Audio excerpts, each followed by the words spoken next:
Welcome in everyone for another deep dive. It's going to be a fascinating one today. We're really diving deep into a whole life with this memoir as time goes by. And it's less of a straight up biography, more a reflection on, well, everything really. Memory, prejudice, love, even searching for meaning. It's all there.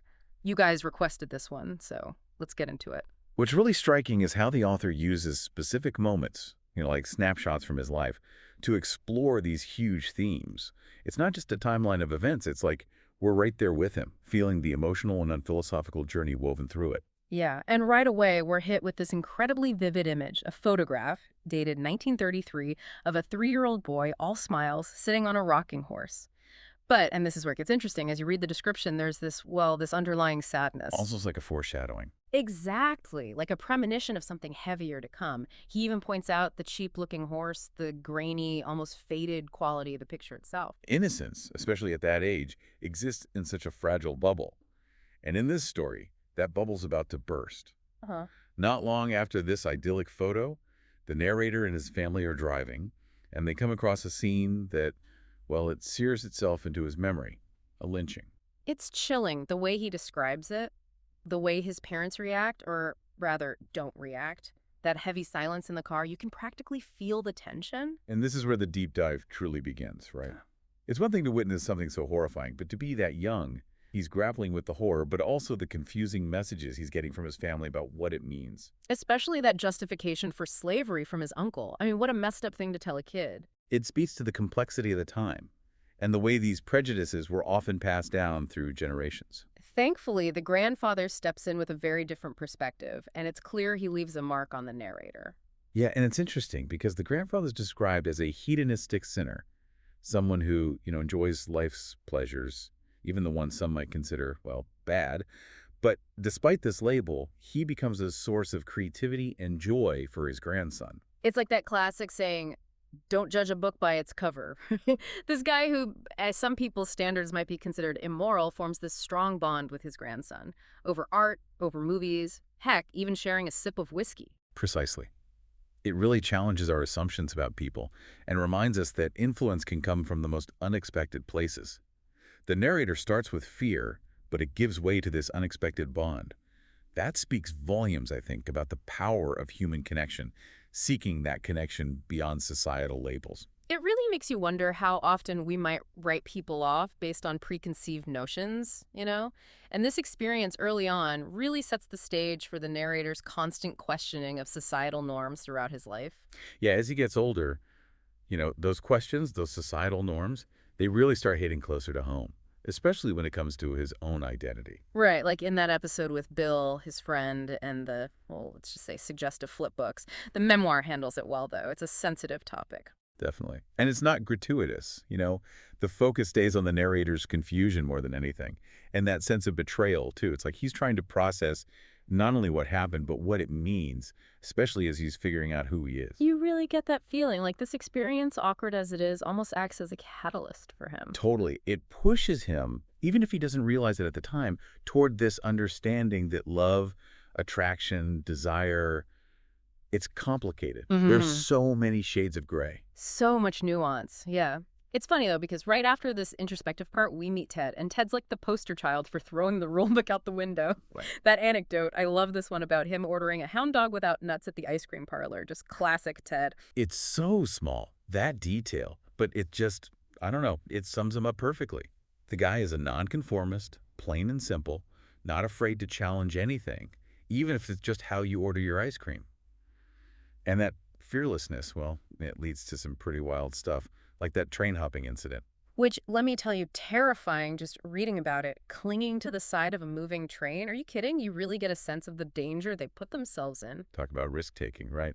And it makes you think about, I don't know, the different ways people approach life, especially at that age. Are you Team Ted, diving headfirst into everything, or are you more cautious, like the narrator? Or maybe, like you said, a bit of both, depending on the day. But even with their differences, their friendship, it seems to stick, at least for a while. It does, yeah. And speaking of relationships, we can't forget Grace, the unrequited crush, the unattainable. It's almost painful to read about his attempts to get her attention, like watching a really awkward play, you know? Those fumbled attempts at romance, they're so universal, aren't they? Everyone's been there at some point. Yeah. You just want to give the younger version of him some advice. Exactly. But you can't because we've all been there. And Grace, even though they never actually get together, she still represents something, that intensity, that longing for connection that just screams adolescence. And it's interesting, right? Because the memoir doesn't even really focus on whether or not he gets her in the end. Yeah. It's more about those raw emotions Mm. and how they shape who you become internally Mhm. more than any external outcome. And shaping who you are internally, that's a perfect segue into college. Because for him, it was a turning point. He goes from the struggling student to suddenly an aspiring writer. What a transformation. Makes you think about the impact just one person, the right professor, the right mentor can have on a life. Right. Talk about finding your passion, the Yeah. thing that just ignites your mind and makes you want to devour knowledge, create something new. For him, it was literature. And he's not just reading in a vacuum either. This is the early 50s, the Korean War is happening, and you see these anxieties, the big picture anxieties, they actually start to filter into his personal life, like in those arguments he has with Ted about the war. It's a good reminder, isn't it? Even in a personal story like this, history is always present in the background.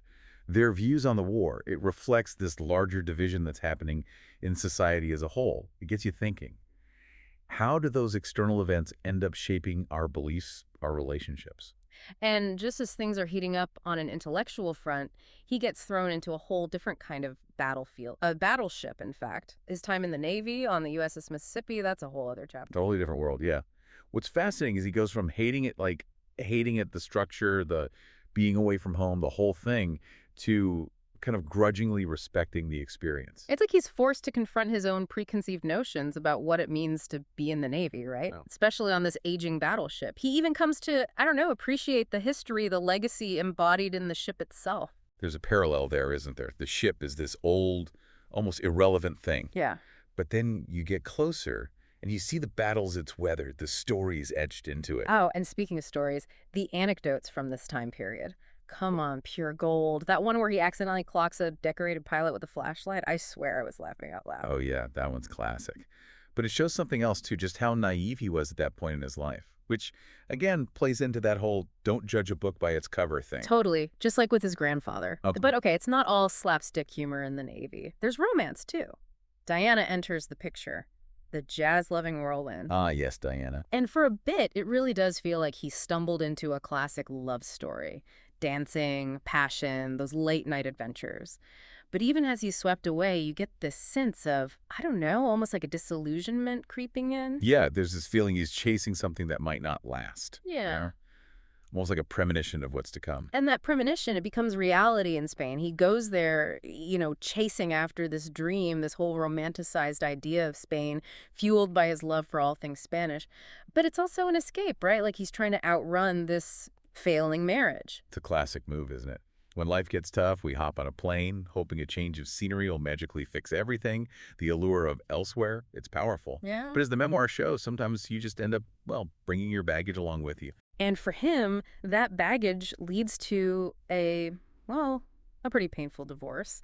And the memoir doesn't get into the nitty-gritty details or anything, but you feel it, the emotional weight of it all. It's like this reminder that even when you're exploring new cultures, chasing passions, life has a way of, throwing those curveballs. Absolutely. But it's interesting, right? Because those moments when we stumble, when things fall apart, that's often where the real growth happens. That trip to Spain, even though it starts as this escape, it becomes this journey inward. He's forced to confront those parts of himself he'd been trying to avoid. And out of that process, out of that self-discovery, he finds Connie. And their love, it's different, quieter somehow. There's this real sense of partnership, of mutual respect. A shared love of adventure, too, which is important. Oh, for sure. But like you said earlier, life it likes to keep things interesting, right? The narrator, he faces those cancer battles and then eventually loses Connie. This is where the memoir really sits with you. It makes you think about your own experiences with loss, with grief. Yeah, those heavy hitters. It's a reminder, isn't it, that life is both precious and fragile, that we don't have as much control as we think we do. But even in the sadness, there's this sense of, I don't know, maybe acceptance. like making peace with the things you can't change. And finding those small moments of grace. I'm thinking of that part where he talks about the song On the Good Ship Lollipop, this seemingly insignificant memory, but it transports him back to his childhood, unlocks all these emotions. It's amazing how music can do that. It's like a Yeah. direct line to those visceral memories, the ones we might not even realize we're carrying. For sure. And then there's that encounter with the coyote and the opossum. On the surface, just a moment in nature, right? Uh, But for the narrator, it sparks this whole reflection on perception, on empathy, even. totally. He talks about how we go through life, often seeing things only from our own limited perspective, making judgments about other people, other creatures even, without really trying to understand them. He even applies it to his own life, questioning his past actions, the judgments he made. It's this reminder that we're all works in progress, always evolving. And sometimes facing our own mortality, that can be the biggest catalyst for growth. Absolutely. Speaking of which, can we talk about that MRI scene for a second? Hilarious. Oh my gosh, yes. The claustrophobia, the sheer panic, he nails that feeling of being trapped. Hmm. But underneath the humor, there's that deeper fear too, right? Of what they might find, that fear of mortality we all have to grapple with at some point. So relatable, though. And ultimately, the memoir, it leaves us with more questions than answers. What does it mean to live a good life? How do we reconcile those regrets, those what ifs, with accepting how things turned out? And I love that he doesn't try to give us easy answers. It's more powerful that way. He leaves us with that unfinished quote, "The greatest thing in the world is." It's like an invitation, isn't it? To fill in the blank for ourselves. Absolutely. And what a perfect note to wrap up this deep dive. We've gone on quite a journey through a whole life, really, a life well lived.